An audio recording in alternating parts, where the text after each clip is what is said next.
So, I mean, I very much came to Rama after being in some other art education where I felt like I'd started a process with this printing practice that I've been doing for many years. And I came here sort of with this expectation of carrying on this trajectory that I was already on, of creating these mural installation performance work. But then once I was here, it didn't really make any sense to follow that path necessarily. It felt more like I had to allow myself to be inspired by the place itself and to create work from the experience of being here, not from an idea that came before ever existing here. And so I think partly just by the nature of the place as this, beautiful countryside, small village, there was a lot of walking already.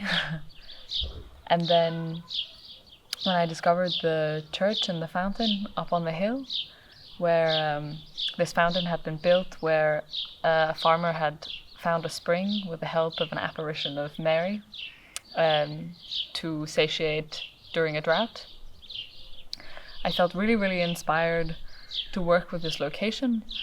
And because my printing practice already is based on water and the movement of water, I was then, instead of creating these aesthetic or objects of art from this, I wanted to really participate with the water. So I wanted to curate an experience for myself and the water, treating it really as this other being. And it felt very religious to me and sacred, actually, in a lot of ways also. And so I came upon this, that I wanted to collect water from this fountain, from Our Lady of Miracles, and walk with it all the way to the ocean, which is about 33 kilometers from here. And so I decided to walk whilst I was fasting. I was menstruating, and I was barefooted about half of the time. And I'd sewn myself this dress that's now in the jar out of an old bedsheet. And I walked mostly just in wearing that all day. I felt very much like a pilgrim from another age that didn't belong here. Very feral. And so I walked without a pause, and the first time I didn't actually make it. But it was a really difficult emotional process to confront this idea of failure, but failure very much in relationship to quite arbitrary goals that I very much just decided myself. So from that place I had to deal with a lot of confrontations in myself with why I do things and what they meant to me. And I didn't really feel resolved or settled until I decided I was going to walk again, because now I had to take the water to the ocean because I owed it to it, and I felt so responsible towards this act.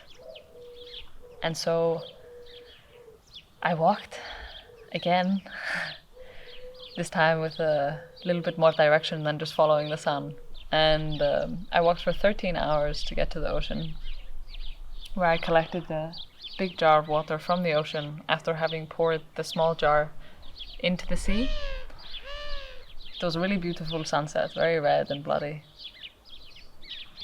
And then I put the dress in the jar, and it was closed for a while. And now it's sitting here in an altar that I made. And every day I open it in the mornings and I close it at night.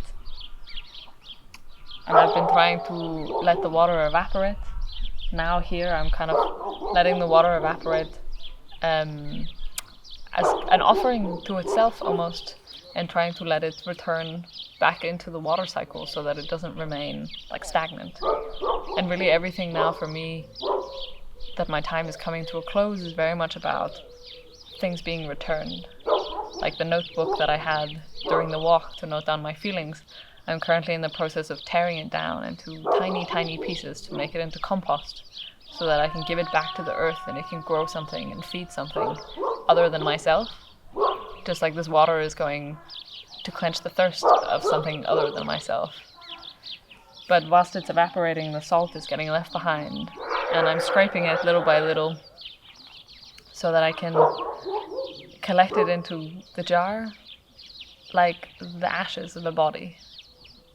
And I think that's all that's going to remain of this, and what's otherwise being returned to the earth.